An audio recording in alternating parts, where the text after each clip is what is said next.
مرحبا. عايشك وبيك سيدي وبارك الله فيك. عمنا ولا عايش مع بيك. مجموعة؟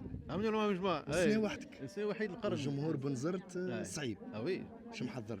شو هو جمهور كله صعيب، سواء جمهور بنزرت جمهور اي مدينه بالحق خاطر، وخاصه كي يحكيو على عرض مسرحي دونك يجيك جمهور يحب يتفرج في عرض مسرحي، دونك ما ينجمش يكون متساهل معاك انت ما تكونش جدي في الاداء نتاعك، جدي في الطرح نتاعك، جدي في النص نتاعك، دونك الجمهور بنزرت كذلك هو جمهور صعيب برشا. جمهور بنزرت عرضت قبل في بنزرت كما قلت، عرضت مع مجموعه، تو نلقى روحي وحدي في مهرجان بنزرت. مسؤوليه كبيره بالحق، معناتها سيت تاش ماهيش سهله، أكبر لكن مسرح. اي اكبر مسرح معناتها شو احنا قبل حتى في العروض الجماعيه كي نقولوا راه عندنا عرض في بنزرت، الكلنا معناتها نترجوا، الكلنا يشد نتراك، الكلنا نخافوا، كلنا بالحق نحسوا معناتها اللي كان باش يعطي 100% من جهده باش يعطي 200%.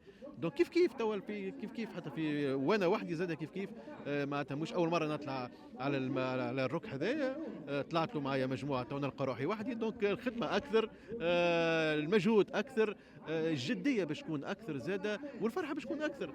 اي سورتو الجمهور عاطي فيك ثقة كبيرة، فتصعب عليك المهمة. صحيح. ومحبته ليك أكبر، الحمد لله. فتزيد تصعب المهمة. صحيح، لانه شو اذا كان جمهور بالحق يعطي فيك ثقه وجمهور يحبك، فهذا ما يخليكش ترتاح، بالعكس هذا يخليك تزيد تبذل اكثر مجهود باش انك ديما تقعد في نفس مستوى الثقه هذيك، في نفس مستوى المحبه هذيك، لانه زاد معناتها مش اليوم انا طلعت على المسرح، انا عندي سنين نخدم في المسرح، في التلفزه، في الراديو، في السينما، دونك هذا ينجم يكون حاجه من التتويجات اللي انا تمنيتها واللي انا استنيتها قبل، سنيت اني بالحق نطلع وحدي على ركح بنصي انا، بتمثيلي انا، باخراجي انا، ونشوف معناتها كيفاش هالتاريخ هذا الكل وين ينجم يهزني.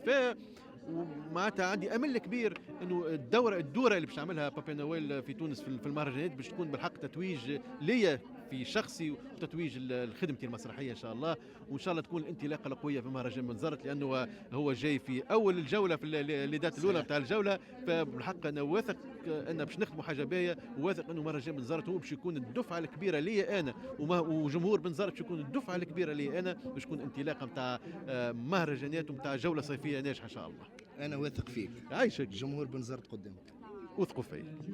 شكرا. 25 ان شاء الله في مهرجان بنزرت الدولي ان شاء الله. شكرا. عايش.